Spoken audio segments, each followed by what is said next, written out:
L'homme et l'évolution. Servir l'évolution des mondes en évoluant soi-même, par Enea Tess Griffith.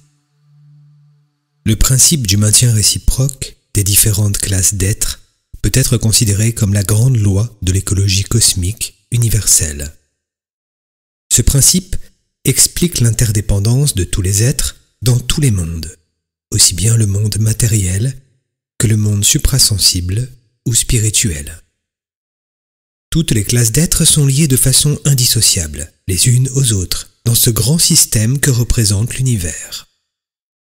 Chacune de ces classes d'êtres produit une énergie nécessaire au fonctionnement d'une ou plusieurs autres, et si l'une venait à ne plus produire l'énergie suffisante, une autre classe devrait y suppléer. Sinon, il y aurait un trou dans le système, une sorte de trou noir qui démantèlerait l'ensemble du système cosmique et aurait pour conséquence l'arrêt de toute évolution possible pour toutes les classes d'êtres qui en font partie, du moins jusqu'à un certain niveau. Seules seraient sauvées les classes d'êtres créatrices, capables de créer à nouveau des mondes inférieurs à elles-mêmes. Pour les autres, cela signifierait la disparition. Le rôle des espèces animales.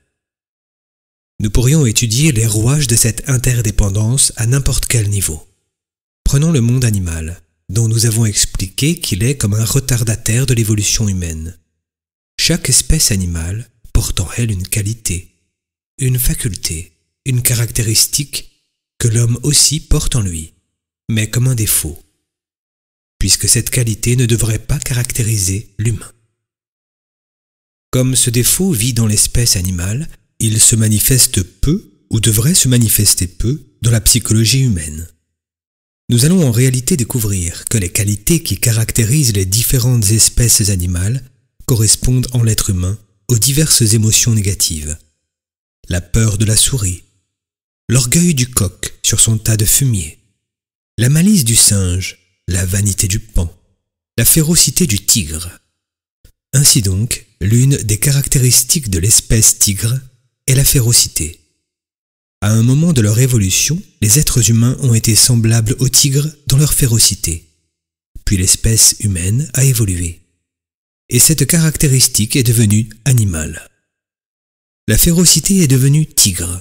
L'espèce tigre a incarné la férocité dont l'être humain se débarrassait. C'est ainsi que se sont créées les espèces animales. Chaque espèce incarnant particulièrement une qualité ou un défaut spécifique. Et c'est grâce à ce processus que l'humanité a pu, à travers le temps, se libérer progressivement de caractéristiques non humaines, mais véritablement animales. Autrement dit, on peut considérer que le tigre a permis à l'humanité d'évoluer d'un degré en le débarrassant de la férocité, et qu'il en est ainsi pour toutes les espèces animales. L'idée de l'évolution étant que l'être humain doit finir par se libérer totalement de ce qui est animal en lui pour arriver à une sorte de perfection divine ou atteindre un jour un nouvel état de conscience, dont on dit qu'il est celui des êtres supérieurs, les êtres angéliques du christianisme. Une partie de l'évolution humaine conduit donc d'un état pré-animal à un état angélique, en passant par un stade humain qui consiste à se libérer progressivement de tous les éléments de nature animale.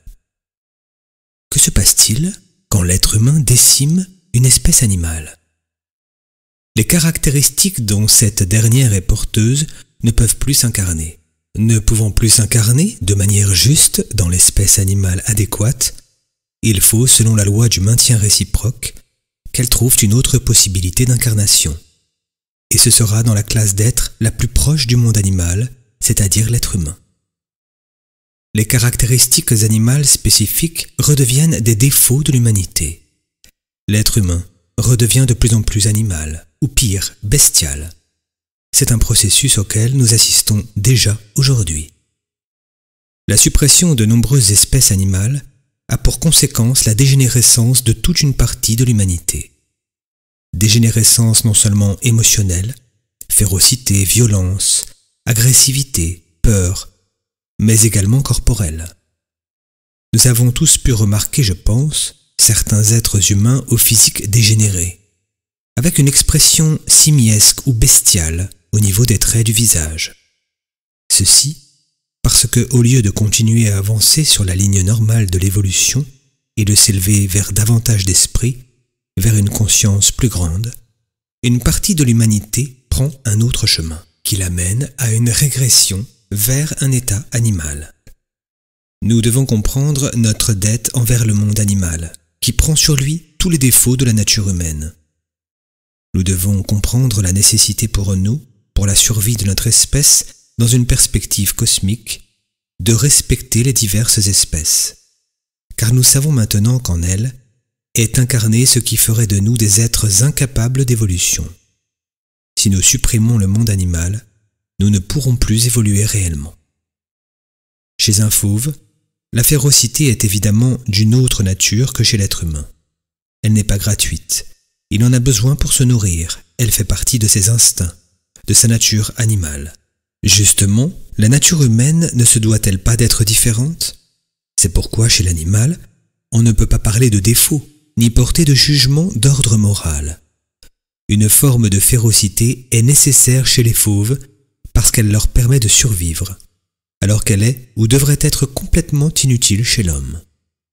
Ce qui est un bien chez le tigre devient un mal chez l'homme, le mal étant un bien qui n'est pas à sa place.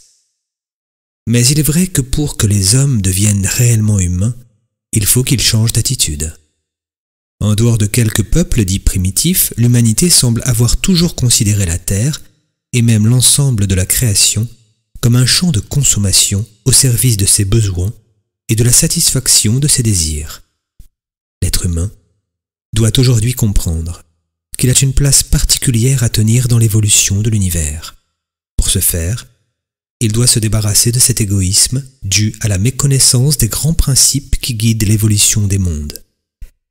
Il doit également comprendre que la véritable grandeur réside non pas dans ce qu'il est, mais dans ce qu'il peut devenir s'il évolue et dans la manière dont il peut servir l'évolution universelle ou cosmique ou divine, peu importe comment vous la nommerez.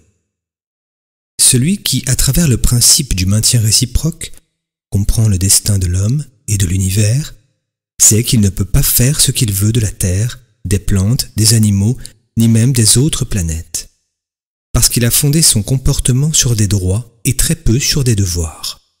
L'homme a perdu la connaissance du sens de la vie et du but de l'existence.